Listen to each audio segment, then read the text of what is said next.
Pathology and Hearing Aid Dispensers Board, ready or not, here we go. I need a whole page. Well, you're right. Paul is going to lead us in a discussion. Okay, so you have.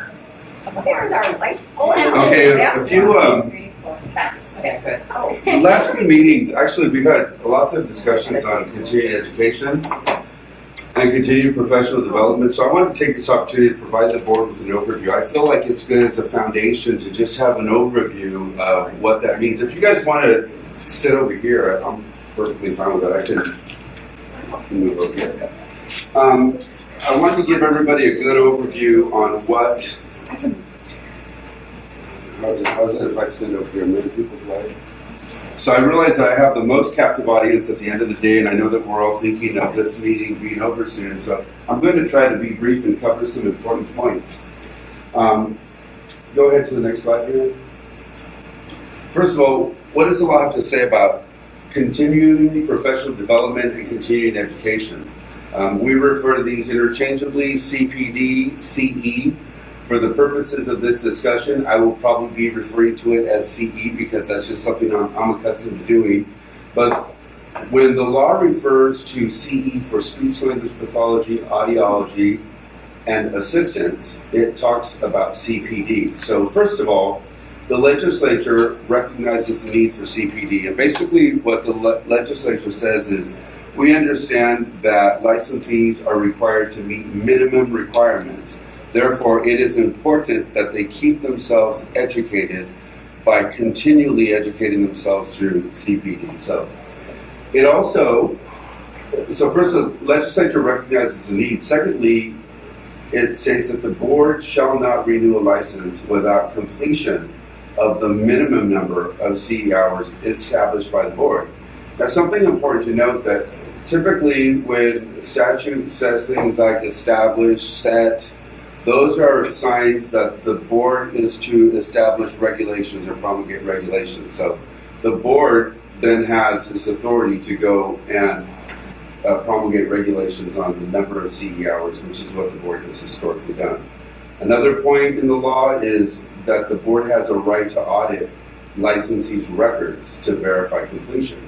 Again, this is a consumer protection thing, so this is interesting because the expectation of the legislature is that we are going to verify that licensees are meeting this requirement. Now, it's rather unfortunate that not just our boards, but many boards, are usually somewhat understaffed or understaffed, and this is something that tends to fall by the wayside.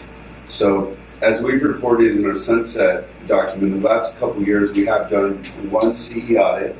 We asked for additional staff to continue doing these, and we look forward to doing them after we hire our next staff member. Another point is licensees must maintain a record, and it tells them specifically they have to keep records for a couple of years so that the board is able to do the audit. The board can establish and define exceptions to CE requirements for good cause. So again, this has to be established in regulation. CE providers must be approved by the board. Go to the next one. The legislature also has something to say about CE in relation to hearing aid dispensers. It's not as specific, but it does say, for the same reasons, all hearing aid dispensers shall continue their education after receiving their license, and that the board is to establish the same thing as a condition of renewal, and that they're required to furnish documentation. The third point, same point, the board has the right to audit. The board is going to audit, CE compliance with hearing aid dispensers. Go ahead. So now that we know that there's established statute on the requirement of CE, I want to just kind of go through some definitions. Some of these are self-explanatory. This is when the presentation gets kind of ugly, and I realize that I have put a bunch of text on my slide, and bear with me, I did this halfway on the plane and halfway last night. So, First of all, self-study is pre-recorded. We know the definition of self-study. I don't think I really need to go through that. And I know that we made some changes recently. I'm trying to get out of people's way here. So I can this. Go to the next definition. Does anyone have any questions on self-study before we go forward? One thing we are trying to do, and we mentioned this later in the presentation, is establish that we have restrictions on self-study, some pretty tight restrictions, and we allow for more self-study in our proposed regulations. We haven't completed those yet, but we're looking at least allowing for half of the CE requirements to be self-study. Now, For the is that hearing aid across all dispensers, license types or just the hearing aid dispensers? this is across all license Okay. types. So what I'm referring to right now is the speech language pathology audiology side. Hearing aid dispensers, those regulations have been completed. Now, hearing aid dispensers had no restrictions before, and now what we've actually done is we've said half of your CE can be self-study. I'm not. Yeah. First of all, the question is, does the board will have on the website or any other way to give information about self-study courses that the dispenser can go and choose from the approved one? We have online courses. We have a list of online courses that are available to hearing aid dispensers. Which are approved by the board? Yes. The self-study. There are actually different modalities. I don't know, do we break them down? I think we break down online and live, right? But I don't think we break down self-study. No, live is not allowed as a self-study. Right, but what I'm answering your question as to how it's broken down on our website, because we only list a list of approved providers, but we don't necessarily distinguish which are self-study as far as I know. So if I go to one of these approved providers, if I forget one provider, anything I'll take from him is good? Yeah? Yes. No, Well, No, an I approved say yeah, provider. I got the yes. not for hearing aid dispensing.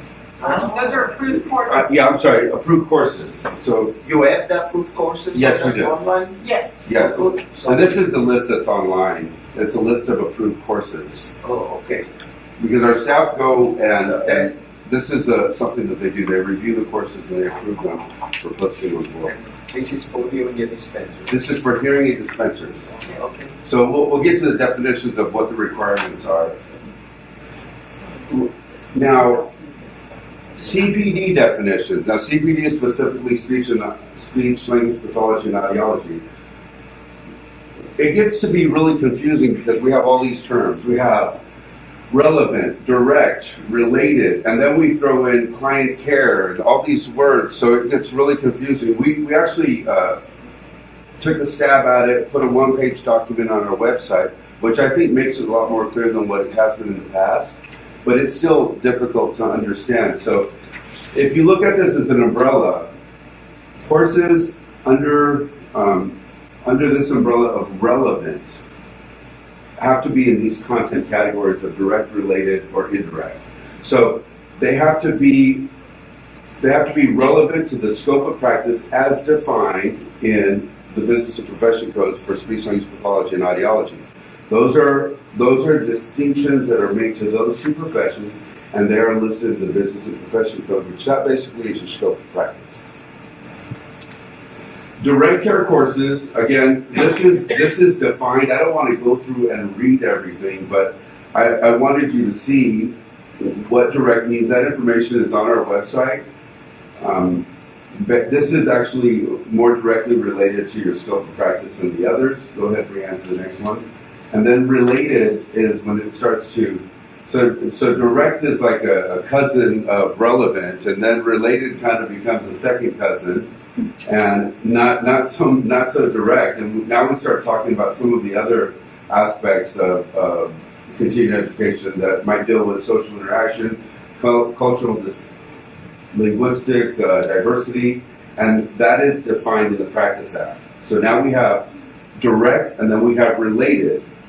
I go to the next one, and now we're not even dealing with cousins. Now we're dealing with neighbors. We're dealing with people now we're dealing with indirect client care courses. And those things cover pragmatic aspects of speech language pathology, audiology, and we provide some examples in our regulations: legal, ethical issues, consultation, record keeping, etc. When you understand those definitions, it'll help you understand how those hours are broken down. Now, because the law talks about exemptions from CE, I wanted to kind of cover that, just so you have this knowledge. In speech language pathology and audiology, there are some exemptions that are allowed for having to leave California due to military service. someone's serving our country, and we're not going to start auditing them and citing them because they're out there in battle or defending us. So we will give them an exemption from CE. The same for someone who moves out of the country, or someone who may have an illness or a disability that kept them from attending. And there's verifications, and everything's actually laid out nicely in our regulations. There's a fourth exemption, and that has to do with an inactive license, and that comes from the General Business and Professions Code 700-704.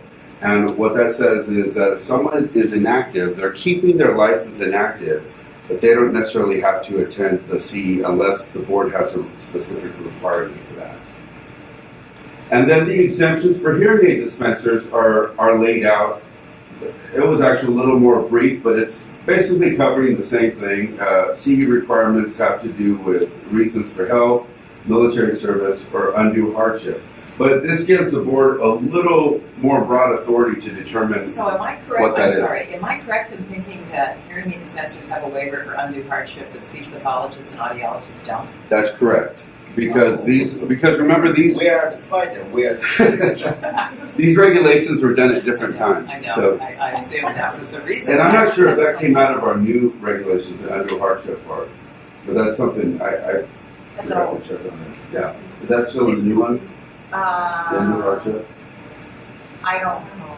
Well, so we'll go to the next one. So I just broadly want to cover exemptions. And then now we get into the specific requirements. And this is where a lot of the confusion begins. So I tried to make it a little more vanilla and not try to put every single condition in there. But basically, speech language pathologists and audiologists who hold a single license have an identical requirement. And that is, during that renewal period, they are to have obtained 24 hours of continuing education. That means if your license renews from March of 2010 to March of 2012, in that period of time, you should have completed this continuing education. 20 hours must be directly relevant to the scope of practice. That means that 4 of those hours can be related or indirect. And then we say that 8 hours can be combined between, this is when it gets confusing, 6 hours can be self-study. And 8 hours can be combined between self-study, related, and client care courses. So I hope that in the future we can make this a little more simple for people to understand. Dispensing audiology requirements. They're similar to hearing aid dispensers. The question's often asked, why are dispensing audiologists every year renewal? Why did this happen? And I don't know why it happened because I wasn't here when the boards were merged, but I know it was part of how that was set up. Dispensing audiologists have similar requirements. It's 12 hours of continuing education during the renewal period, which is annual now. 6 of those hours must be relevant to the practice of audiology. 6 of those hours must be relevant to hearing aid dispensing.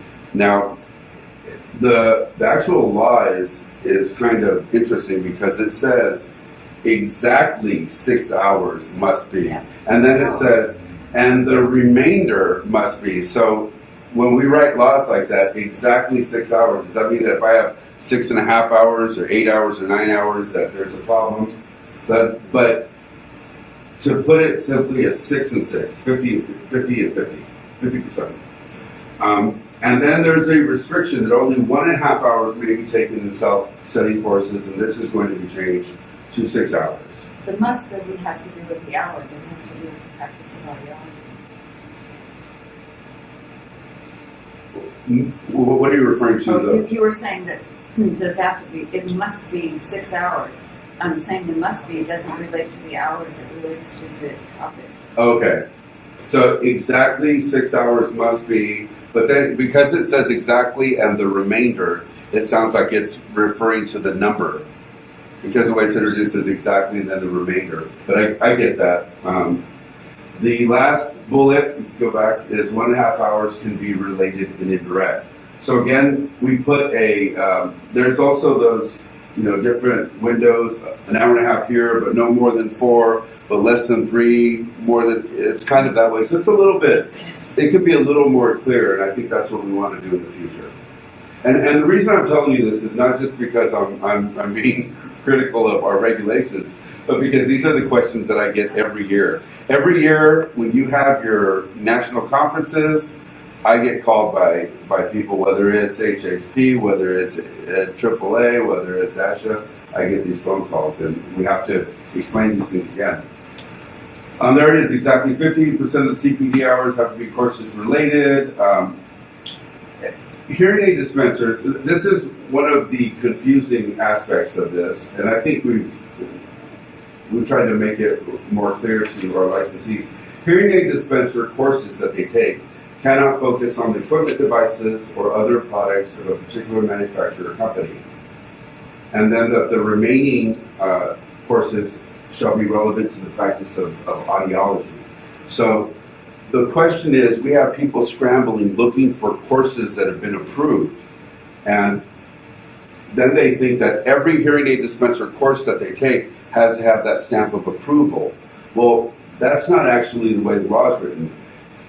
Every course that a dispensing audiologist takes can be taken from an approved provider. The only time the course in itself has to be approved is when the content focuses on equipment, or when it's given by a manufacturer. Sorry. And the reason we do that is so that we can ensure that it's not focusing on equipment, devices, or other products. So basically, it's not a sales course. Okay.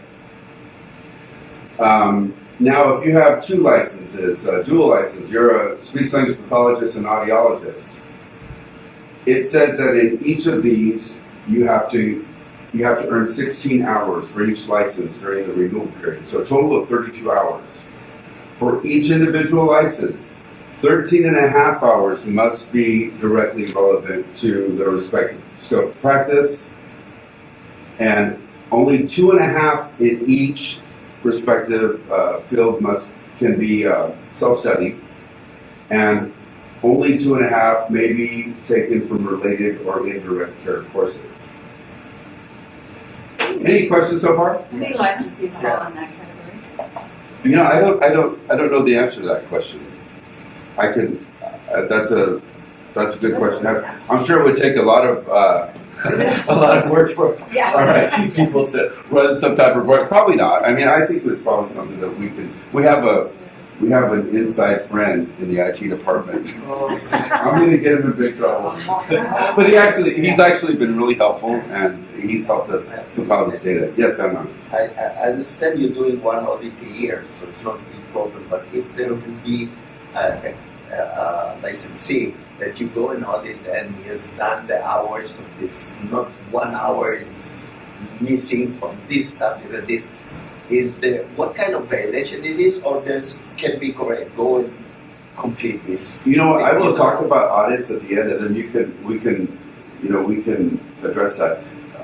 We're not looking to. It's not a gotcha thing. Like, we're looking to find because people. It's complicated. Right. And If someone came to me and they'll right. take the cars and they take even more hours, and then eventually they fill up 1 hour Right. of this thing. If someone was 1 hour short, Yeah, but they had 36 hours total, but they're 1 hour short in category, I think that the board has other priorities for enforcement. I don't think that we would spend our No, time. is it that way? Is there kind of an attitude to tell the person you have 30 days to go? And Yes. Sleep? Yes. Oh, okay. That's Yes. what I mean. Yes, we give them an opportunity Yeah. to reach compliance. Okay. Hearing aid dispenser CE requirements. After July 1st, 2017, 12 hours required during the renewal period. 9 hours must be relevant. 3 hours can be taken from related or indirect courses, and 6 hours may be taken in self-study courses. The way the regulations were written, it was much different when they were written. So there were some other allowances. For instance, if a hearing aid dispenser did not meet the CE requirements, they were given an opportunity the next year to make it up. If they still didn't reach the requirement, they were given some other types of, another year. And it just continues. So this is obviously something that this board did a really good job of cleaning that. Okay, next one. SLPA CPD requirements are pretty simple. 12 years of CE courses can be taken from state and regional conferences, workshops, and we don't get into all the related some of the other categories. Did you have a question? So the paper that you gave us here on hearing aid dispenser, this is not the current one that we have here. In the pen, it says 9 hours. So that's what's posted on the website right now. Yeah, that's what's Oh, current. so this has been changed. That was Right. that's the pre-July Yes. 2017. Yeah. So why do we have the pre? Can you go ahead to the third slide with the book on it? Go up, just keep going up. I'll say when July it's first. Why do we have the Keep going. after July 1st paper? Okay, stop right there. Okay, listen. Right here, you have the 2017 edition of that's your first preview. You're the first people on this planet to see this. Our new navy and silver edition of the 2017 law book. So Amnon, in this law book, it's going to actually state that effective July 1, these changes have been made. So it's gonna be in our new law book. Yeah. So when you say effective July 1, that somebody is getting his license in July 2. He has to make Yes. 12 Yes. or Because the law took effect January 1, but we give people a whole 6 months to get ready for it. okay. So that we're not, so now the notice is out there, but they have 6 months to prepare July 1, 2017 for what's going to be expected on July 1, But 2018. If in July, if during the year 2016, a person has done the property CU, this is good for the license in September of 17. He has done it in 16. During 16, he has done the 12 hours. That's it. And now he's applying for Yes, because that would be based on 2000, on the law that was prior to 2017. No, but he's applying in September Right. 2017. But it's an audit of what was expected from them prior to 16. 2017. So it's always like 1 year. Yes. But Yeah. the next renewal So- cycle, Right, that person will be, have to do the new requirements. right. So when all people that will apply in 1918 will have to do in 2017. The board is looking what you've Right. done the last year. Right. It would be in our best interest to wait until the law has been fully implemented, Yeah. rather than trying to split hairs and saying, you have 6 Yeah. months here of the old law, 6 months of the new law. That's why we would wait until the law has been 1 year fully in effect. So, quick question, again, because I think DAU so when do you anticipate the new SLP regs for self-study will go into effect? I think that it's really difficult to say, but the process alone, you know how long it's taken for the SLPA regs to happen. The process alone is, sometimes it can take us up to a year. We also have to go through another additional step that we didn't have to go through before. In the long run, I think it benefits us, but it can make the whole process take a little bit longer. So can we tell folks it won't be this year that? Yes. Okay, Yeah. we can with confidence say Yes. it's not going to be 2017. Yeah. And this goes back to, we were hoping to get additional positions, and one of those positions would have been one whole person that was going to be working on regulations. I wouldn't have to borrow Karen, borrow anybody else to do this, and rely heavily on Kelsey to help us. I really appreciate how much she's helped us with our regulations. We would actually have our own person that just handles that.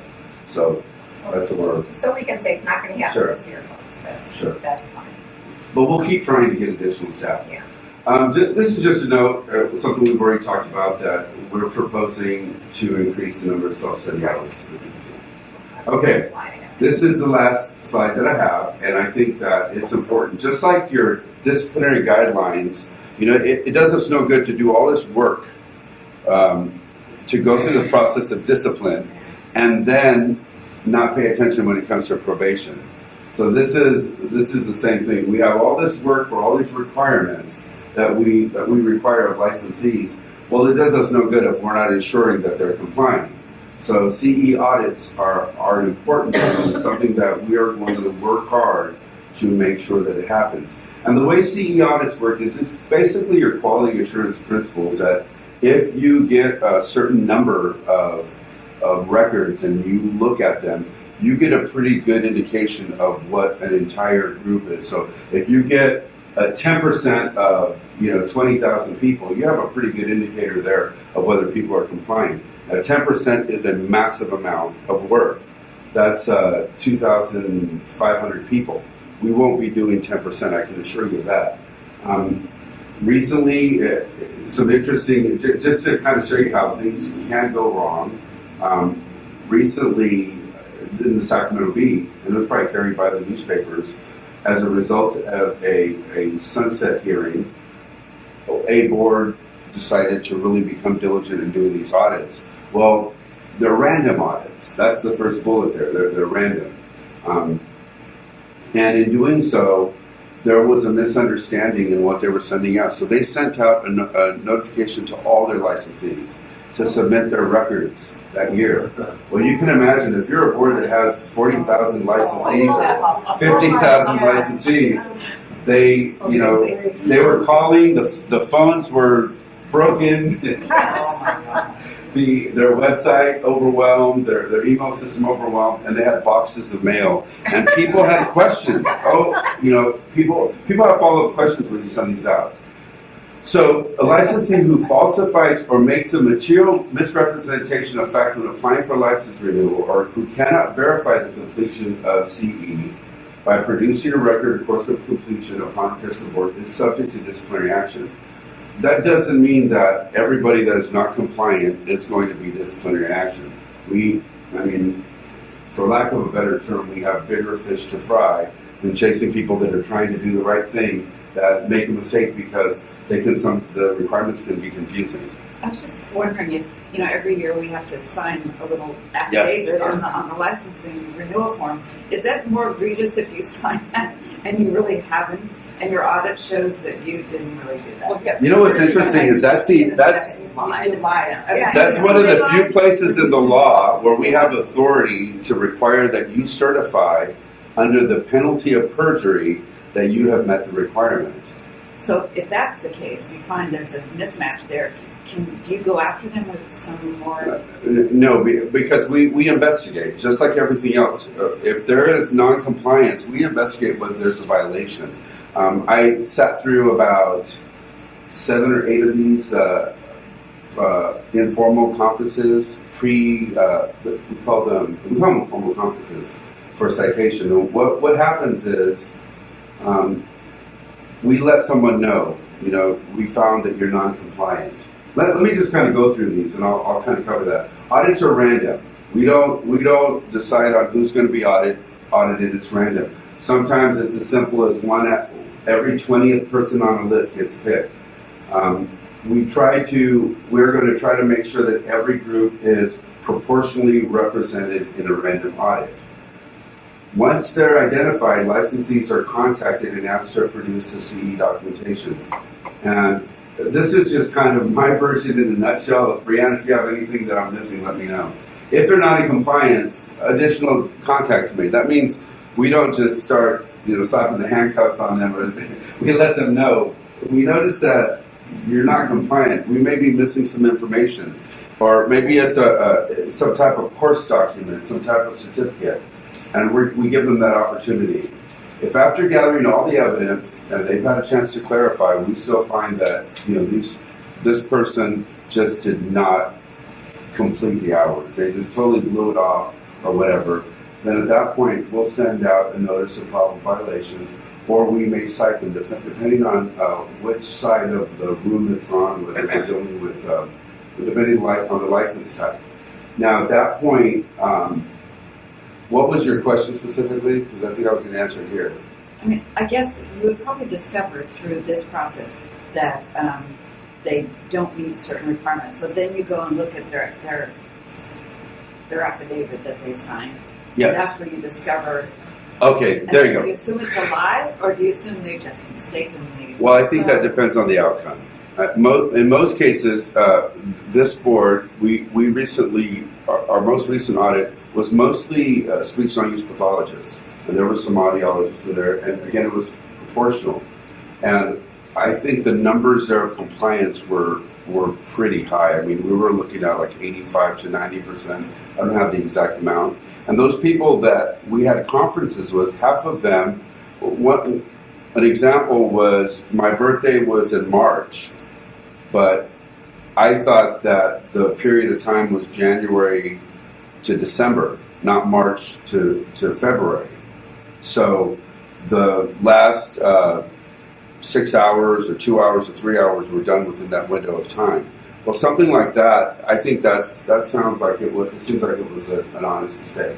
Yes. The requirement is to keep record for 2 years. Yes. I suggest that the board will audit the latest year, and if there is a problem, then you go and send me also the previous year. That's a good suggestion. So we would have to, for So those that are biennial, let's look at 4 let's years. say the subject signed that he has done the CU and he doesn't provide anything.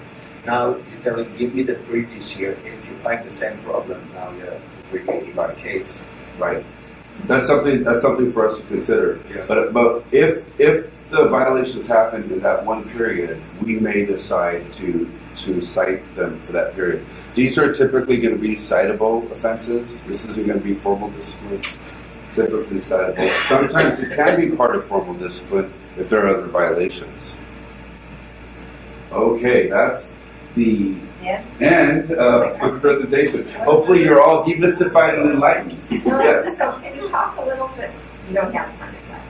Can you talk a little bit about how you approve providers and how providers remain approved? I could, but I think that's a very long discussion, and I think what I tried to do is I tried to stay out of the specifics and give you guys an overview, because when it comes to course approval and CPD approval, I think that's a whole other process in itself, and those have to be approved, reviewed. We have to look at how we audit those things. So I would suggest that in a future meeting we can go over that. Yeah, it would be good to have it in a future meeting. In a nutshell, we measure what the information they provided against the regulatory requirements, which in some cases are very clear. Yeah, no, actually, I was just saying, how do you approve new providers? How do you someone wants to be on a provider? They submit an application and they pay a fee, and there's specific information that they provide, and the licensing analyst basically verifies that in the application. And then they have to read the manual.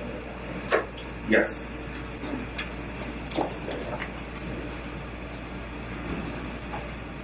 That was very interesting information. Thank you. I think this is on. Maybe it is. It doesn't sound like it. Yeah. I just like holding the microphone. I know, I guess you do. Rock star. So I guess one of the logical questions that comes to my mind as you review all this is, it's an accident of history that dispensing audiologists are in an annual timeline.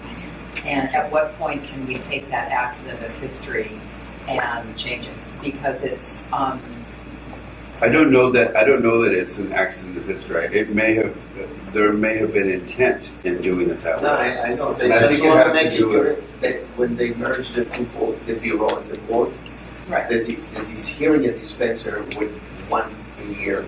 Radiologists were 2 years, by Right. 2 years. And they want to see, look, if you're post dispenser now, you'll go to 1 year. And then also there was a change in the fee. I think Yeah, that all raised happened. also to Right. 280s, what the Right. hearing and dispenser, and they said dispensing audiologist is 280. Yeah, so That's we have, why. yeah, it's just, it's, I can give more information. yeah, I think that would be good. I think it may be time to re-examine, since half of all licensed audiologists are dispensing audiologists, this is a substantial population. And So they will pay every 2 years, $560. That's what, well, I don't know, I mean, that's kind of part of a different discussion. but Yeah. it would- I don't know, I mean, there is a. But the bottom line is, it is in statute. Yeah. Right now, it's already in the law. It says that this is the cost of the license and it shall be renewed annually. So, but I could look at what the intent was Yeah. and why it happened.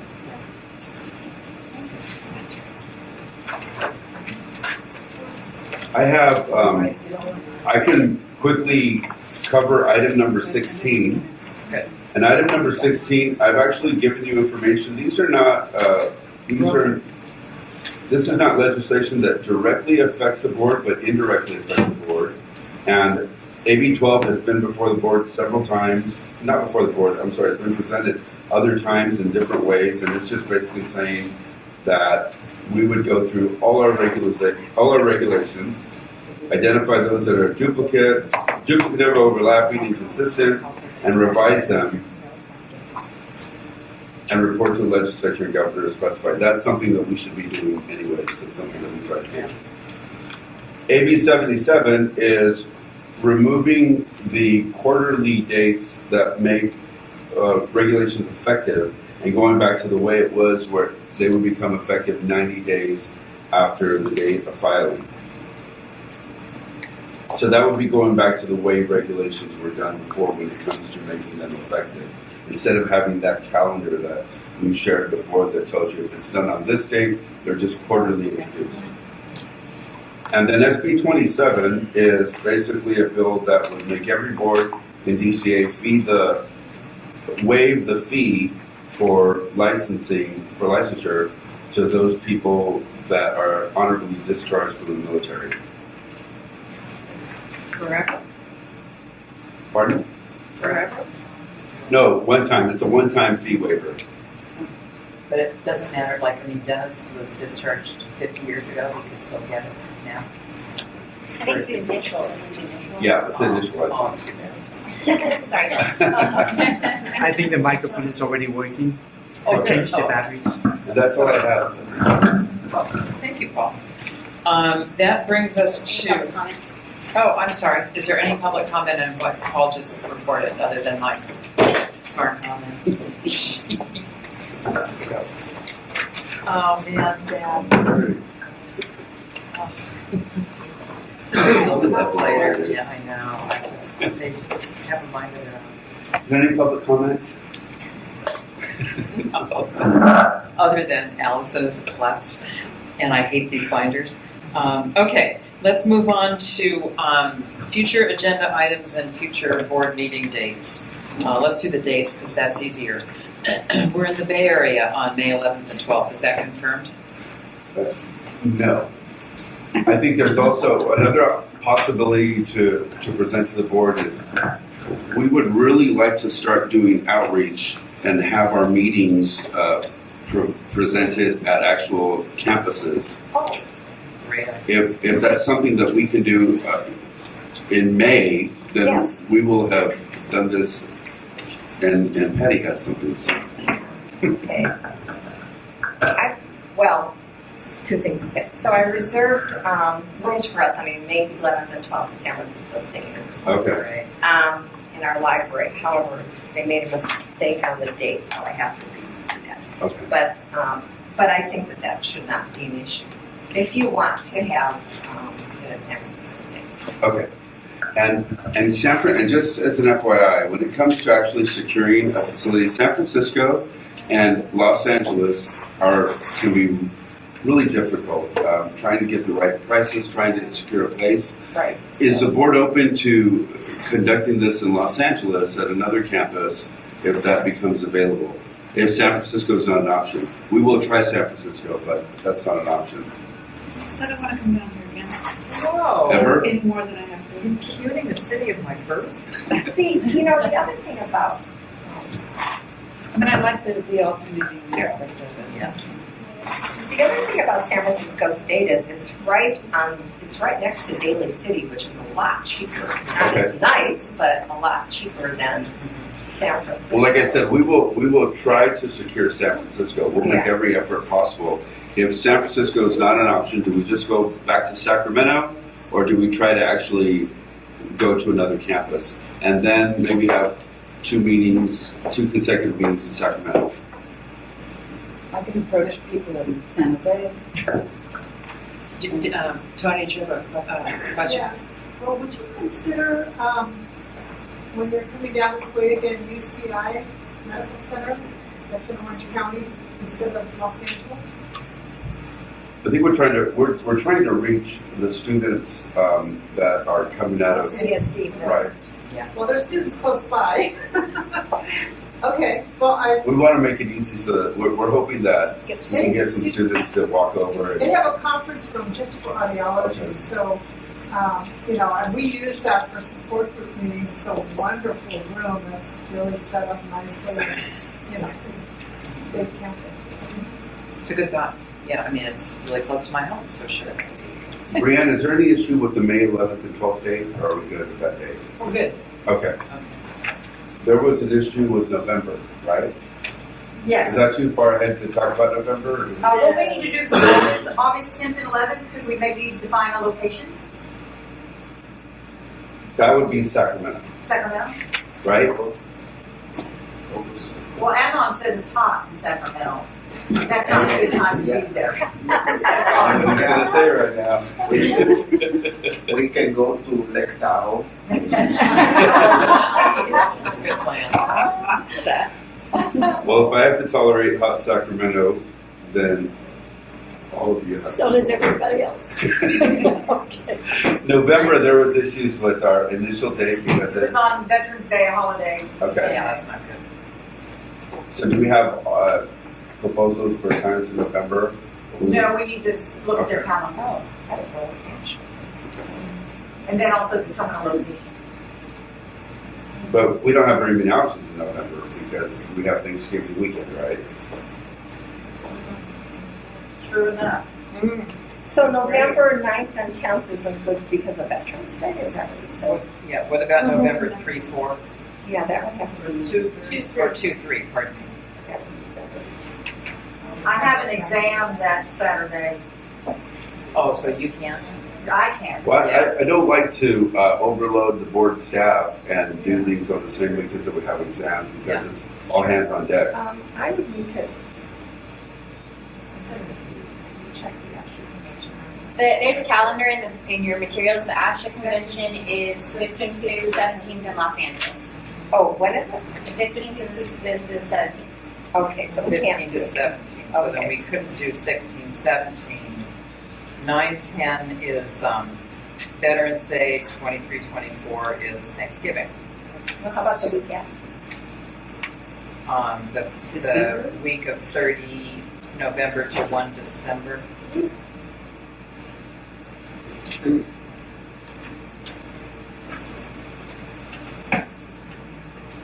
Two, three sounds. Saying 2-3 sounds better, doesn't it? But 2, 3, Brianne can't do it because there's an exam schedule. That's what she was just saying. Isn't this, well, can't the exam be scheduled on a different day so much in advance? Hello, what's How that? about October 26th to 27th? That may mess up my ear cooking. October 26, 27, yeah, that would be, is that? What do you think?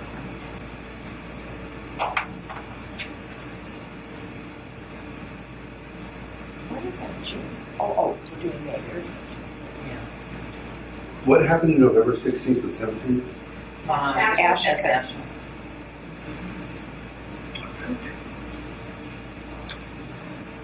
What else did I think?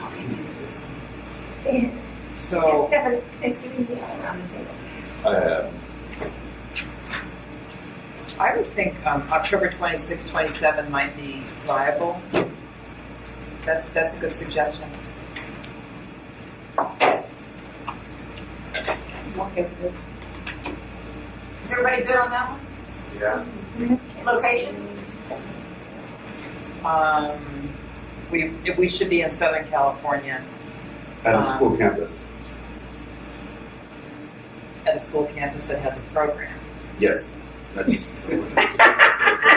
I'm looking at you. Yeah, I'll Yeah. go see if our. I mean, the Delta needs the sort of Yeah. Well, no, that's gonna be. Well, that's true. But they have to somewhere. Yes, yes. I think most of it, yeah, I mean, Fullerton has that. That's like right by airport. Yeah, well, Santa Ana. Or John How close are you yeah. to the airport, Jake? Pardon? How close are you to the airport? We're right we're right between Long Beach and LA, 12 miles. Oh, Long Beach. But we could do, we could do Fullerton, which is like a stone's throw from my house, and then you're close to Orange County, Santa Ana, airport, John Wayne. Wayne was probably, that would be within The airport with 15 to three 18 names. miles Yeah. from John Wayne. So, Yeah. can we say October, Southern California location? Sure. Mhm.